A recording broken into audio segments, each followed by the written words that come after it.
Good evening, everyone. Hopefully, you're having a wonderful day so far. I got a good one for you today. MP Kevin Vuong came out Monday morning and talked to reporters about releasing some of the names that were given that are under investigation for foreign interference. And some of them are senators and some of them are MPs. So, first, if you like this video, give me a like and subscribe. Other than that, let's get into it. You may proceed. Good morning. Canada's democracy has been under attack by authoritarian regimes. Chief among them is the People's Republic of China. And I'm joined today by leading experts on foreign interference, Sam Cooper, investigative journalist and author of Willful Blindness, 3rd edition, Dr. Charles Burton, senior fellow at Synopsis, and Michelle Junot-Katsuya, former Asia-Pacific desk chief at CSIS, the Canadian Security Intelligence Service. We're here today to address a question that all Canadians have been asking. Who are the parliamentarians who have been identified in a confidential report by the National Security and Intelligence Committee of Parliamentarians? In their special report, paragraph 164 states that NSICOP has, quote, seen troubling intelligence that some parliamentarians are, in the words of the intelligence services, semi-witting or witting participants in the efforts of foreign states to interfere in our politics, end quote. How can Canada have an election if Canadians don't know whether the people they're voting for has their best interests at heart or if they're serving a foreign master? Nearly every opposition party leader has called for the names of the parliamentarians identified in the NSICOP report, but the Trudeau government refuses to do so. This plays directly into the hands of authoritarians. Until those names are identified, a cloud of suspicion hangs over all parliamentarians, but especially those of Chinese heritage. It's time for the government to come clean to Canadians and defend our democracy. Sam. Exactly, and that's what Canadians from, as the Liberals love to say, coast to coast to coast, have been saying for the last, year and a half? So, if you don't know who this Kevin Vuong is, he's independent, and his constituency is Spadina, Fort York in Ontario. So we don't really see very much of him because he's, an independent, and I believe he was trying to run for the Liberal Party at one point, but that's good that he didn't, because now we got him helping release the names of this foreign interference scandal. So, awesome. Thank you, MP Vuong.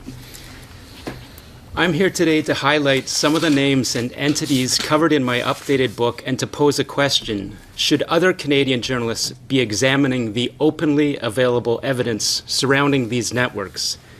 Firstly, my book recounts reporting on a 2020 tape recording provided to me, where Senator Yuen Pao Wu is heard in a 47-minute private briefing with the Canada Committee 100 Society. This group included Conservative Senator Victor O as an advisory member, along with an individual officially listed in a Chinese United Front Overseas Leaders Group.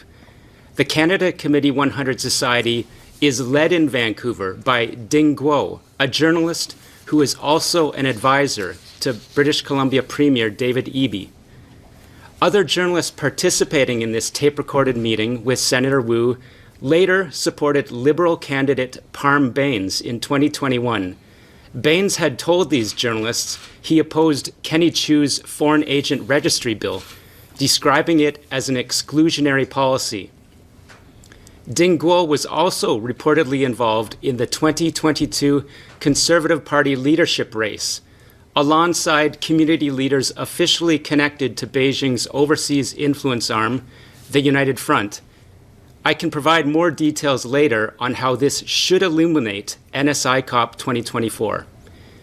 In the taped meeting, attendees asked Senator Wu about his stance regarding United Front Work Department community group activities in Canada. These groups, according to CSIS, are central to targeting Canadian politicians for influence and election interference. Senator Wu expressed his concerns about Canada's focus on United Front groups, stating, "Whether you belong to an organization that happens to be listed as a United Front organization should not be a litmus test," and added, "I am fighting very hard against that type of litmus test." To provide. So there we have it, boys. We got four names. One Pao Wu, Parm Baines, Victor O, and Mary Ng. So pretty much three of them are either appointed by Trudeau as senators. Parm Baines is a not Parm Baines. Victor O used to be a conservative senator, and now he's retired, but I mean, hopefully he's looked into and that's just not forgotten because he's retired. But the rest of them are either senators that Justin Trudeau appointed or they're Liberal MPs. And let us not forget that this isn't including Han Dong. So that's already out of the Liberal Party. 4 out of the 11 names on this foreign interference report are Liberals that we know of. Hopefully we get the rest of the names as well. Having said that, I'm very worried that the mainstream in Canada, including a lot of my friends and political leaders and business leaders and media leaders, are falling into a very dangerous trap where they are using what I call a litmus test to demonstrate the loyalty of Chinese Canadians in this country. We can identify, for example, your views on Hong Kong, your views on Tibet, your views on Uyghurs, your views on South China Sea, whether you belong to an organization that is officially part of the United Front. You know, many organizations are listed as part of a United Front list of organizations. And the fact that you are simply associated with one is often used as a litmus test. And this is not a good development that I see. Mr. Burton, the sinologist and Mandarin language expert, reviewed the full tape recording and told me, quote, "Senator Wu's briefing to Canada Committee 100 Society effectively enables the legitimacy of agencies of the Chinese Communist Party in our country. This does call into question Senator Wu's intervener status in the inquiry. Senator Wu didn't comment to me about his remarks, but said I should question the Hogue Commission, who also didn't comment. Ding Guo has said there is nothing inappropriate with Canada Committee 100 Society activities. Therefore, in Willful Blindness 3rd edition update, I write, in a way, Senator Wu's intervention in the Hogue Commission seemed to fulfill his taped pledge to the United Front. He repeatedly filed submissions undermining Canadian intelligence and using Chinese intelligence talking points. My confidence that he appeared to act for Beijing was bolstered by information from a person I call Confidential Source 1, who confirmed that Senator Wu, appointed by Justin Trudeau, was under CSIS investigation. Confidential Source 2 also repeatedly stressed that Conservative Senator Victor O, an advisor to the Canada Committee 100 Society, was a significant target in CSIS's investigation into federal election interference. In Willful Blindness, I write about investigations that began in early 2019. I write, according to 3 national security sources, Liberal Cabinet Minister Mary Ng was identified in CSIS investigations as one of 11 Toronto area candidates clandestinely supported by Chinese consulate and United Front influence networks in the 2019 election. CSIS assessed that Mary Ng was unwittingly implicated in this interference network. Despite my requests, Mary Ng and Prime Minister Justin Trudeau's office never responded for comment. As I write in Willful Blindness, Mary Ng was one of the key Ontario Liberal government staffers who moved to Ottawa with Trudeau, alongside more high-profile advisors like Katie Telford and Gerald Butts. Two national security sources indicated that a specific CSIS concern was Ng's staff allegedly meeting privately with a Toronto consulate diplomat to consult on China-related issues. CSIS identified this diplomat, Zhou Wei, as a confirmed intelligence actor. According to one source, quote, "We believe Zhou Wei worked with political staffers to provide information on meetings of elected officials and their whereabouts. We know staff have direction to report privately to the consulate on Mary Ng," end quote. This is a critical detail hinted at in the Hogue Commission's initial report, which, for some reason, did not disclose the involvement of Mary Ng's staff with Zhou Wei or clarify what this implies about Ng's position in Trudeau's cabinet. Thank you. So we've been hearing a lot about,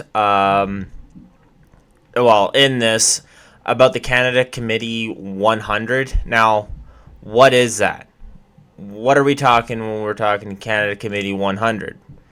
So I had to look it up here.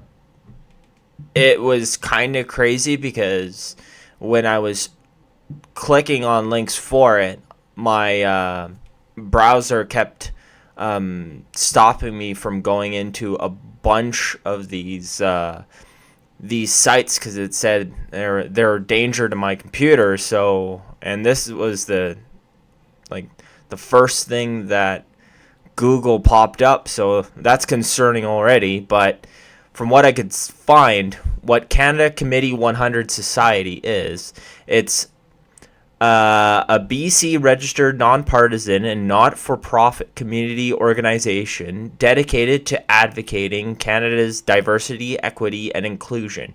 Its mandate is focused on the Chinese Canadian community to provide knowledge to enhance the overall capacity of the community and united with other ethnic groups to develop strategies to promote the development of equal, healthy, and sustainable Canada.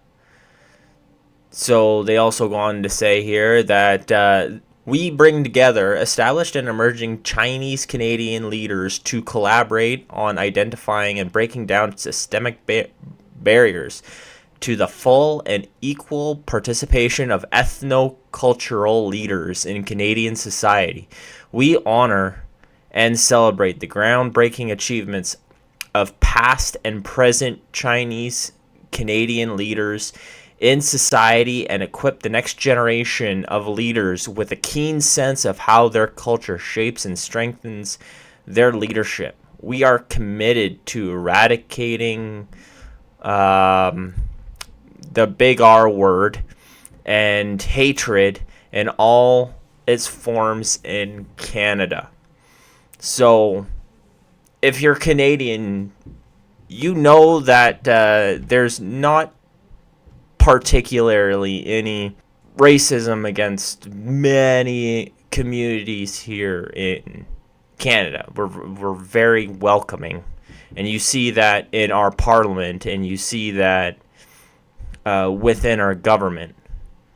So it's sort of interesting how there's a whole society in BC around this, and it definitely looks like this society would be ground zero for foreign interference to fester, I guess.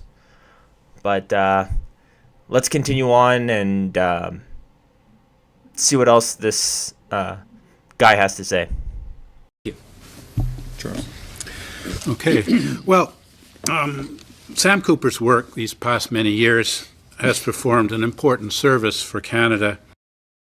Oh, since Sam Cooper's done, I just want to say it's awesome that we got a guy who I believe is a retired from the media and just works on books now. He's coming out and doing all of this reporting that the government's trying to hide. So it's awesome. So, but it's also not awesome that we need a book writer to do this. Our mainstream media won't even let us know this stuff. A book writer has to do it. Is this what we've come to here in Canada? In exposing the Chinese Communist Party's malign challenges to our democratic institutions and our rule of law, the issue now is the Government of Canada and the Parliament should do what to set things right? Justice Marie-Josée Ogg's Foreign Interference Commission appears to be floundering as the government, fearing negative exposure, withholds the most critical documents and engages in self-interested obfuscation. Moreover, Bill C-70's effectiveness will be in the interpretation of the language, such as the definition of in association with that Senator Wu talks about, the regulations developed to implement that bill, and the inclinations of whoever the government appoints as Foreign Influence Transparency Commissioner. If we don't get it right, we could end up with a Foreign Influence Transparency Registry that will have no names on it. Sam's work has benefited from the willingness of confidential informants to share classified materials with him. These are the people that the Prime Minister has denounced as criminals. They are accused of endangering Canada's national security by potentially exposing informants and methods of intelligence collection. But is this so? Can we point to any negative effects on Canada of Sam's reporting? It seems to the contrary that Sam's work is rather of benefit to protecting us from China's agenda to undermine Canada's sovereignty and national security. If so, this calls upon our government to become more forthcoming with what classified investigations learn about China's malign activities. In this regard, we have a lot to learn from Australia, the UK, and the US. They shouldn't have to give it to Sam, although good thing that they do. Yeah, it's kind of crazy how the FBI flagged all of this for Canada, didn't give it to the government, gave it to this guy. It's nuts how our government's working. Wow, it's not nuts when 3 out of the 4 names given are liberals or liberal appointed. May 2023 CTV report entitled, "Why Does Canada Have a Disproportionately High Number of Chinese Diplomats?" revealed that there are 176 Chinese nationals with diplomatic credentials in Canada. In contrast, the United Kingdom's active database of foreign representatives shows that there are 124 Chinese diplomats working on British soil, 50 fewer than there are here in Canada, despite the UK having a larger population of 67.3 million, with 4.7 million people identifying as ethnic Han Chinese in Britain. According to Canada's 2021 census, there are just over 1.7 million people of Chinese origin living in Canada. While Canadian demographics are like Australia, we have nearly 3 times as many Chinese foreign representatives here. Australia has granted diplomatic credentials to 64 Chinese officials compared to Canada's 176. The numbers of Chinese diplomats in Canada indeed look disproportionate, considering that the United Kingdom has 44 accredited representatives in Canada, while Japan has 73. So assuming that China... So I just want to give a quick reading here from, he's saying a lot about Bill C-70. So what is Bill C-70? I'll let you see right now. So Bill C-70 is pretty much a Foreign Influence Transparency and Accountability Act. I kind of, from what it seems like, it's changes to our criminal code, pretty much. The changes that are going to be made under the Foreign Influence Transparency and Accountability Act, which I think this is what we're looking into at least today. Its purpose, at least in this bill, is to ensure the persons who, under their arrangement, carry out activities in relation to a political government process in Canada to do so in a transparent manner, deter foreign principals from making efforts to influence political or governmental processes in Canada in a non-transparent manner, raise public awareness of efforts by foreign principals to influence political and governmental processes, which Canada is failing, well, the government of Canada is failing epically, and to strengthen national security. Certainly does not require this number of accredited diplomats in Canada to fulfill legitimate diplomatic functions here. The large numbers of diplomatic passport holders from China working here in Canada would likely show that a high proportion of China's diplomatic cohort here in Canada handles diplomatic influence operations that have tipped over into interference activities. Michelle has suggested about 70% of them are not engaged in legitimate diplomatic functions. Mm-hmm. This is markedly apparent in the uncommonly large Chinese consular establishments in Toronto and Vancouver that Sam has written about at length. The U.S. Department of State Advisor for U.S.-China Bilateral Affairs, Ryan Fedusiuk, has calculated that the budget of the Chinese Communist Party's United Front Work Department exceeds that of the PRC Ministry of Foreign Affairs. This suggests, because China has so much resources into the kinds of activities that Sam has been exposing, that as a matter of national priority, CSIS and the RCMP need considerable augmentation of their resources to match the scale of the resources hostile foreign nations allocate to their programming designed to subvert Canadian parliamentary democracy. We need the same amount of people working against them as are working to subvert our country. In addition, there needs to be a considerable restructuring of these counter-subversion measures, including much stronger integration of the relevant elements of Global Affairs Canada, CSIS, CSE, and the RCMP at the working level. Finally, here in Canada, we can observe former cabinet ministers, former ambassadors to China, and people retired from senior roles in our foreign ministry who have assumed lucrative China-related opportunities after leaving government service. It would be very difficult for Bill C-70, the Foreign Influence Transparency and Accountability Act, to track the silent implication of future payoffs for officials who took the Chinese Ministry of State Security's bait years earlier and therefore are not following up on documents produced by security agents calling for the government to do something about Chinese malign activities in Canada. So we need other mechanisms to deal with this issue of people after retirement who may have been neutral or possibly even wittingly served Chinese interests from gaining benefits from a foreign power. I would point out that officials who have security clearance in Canada are bound by a lifetime ban on their revealing or benefiting from the classified information that they gain knowledge of in the course of their work. I would suggest a commensurate measure would be lifetime restriction on persons who have had influence on Canada's foreign and security policy from assuming positions that include income or benefits from hostile nation foreign services after they leave government work. So I've recommended here 4.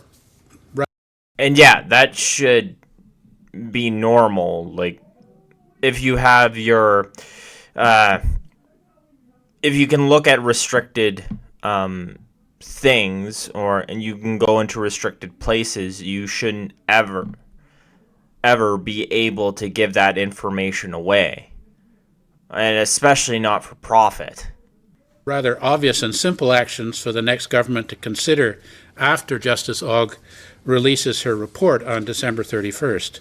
But the history of the Canadian government's adopting the recommendations of commissions, whether they're royal commissions or just commissions, has not been good. But if our government blows this matter off with lip service and no substantive follow-up, I believe strongly that history will judge them very badly. Thank you. And I don't think the Liberals are worrying about that right now because history is already judging them pretty harshly. So, and yeah, as you said, with the amount of Chinese representatives we have here in Canada from China, that just shows how much influence that China actually has over Canada. But it makes sense. They're our second largest trading partner. So, and we've already had some bad stories about politicians and other people and voters being influenced by people from China and police stations being run by them. So, but let me know what you think about it. What do you think about all this foreign interference stuff? Am I wrong? Am I, is it nothing to really worry about? Like, is this just a natural political thing, and the Liberals are just the party that happened to get caught under foreign influence? Let me know in the comments down below. And if you like the video, leave a like and subscribe. I'm looking to get around 500 by the end of next month. So that would be awesome if you could do that. Other than that, have a great day.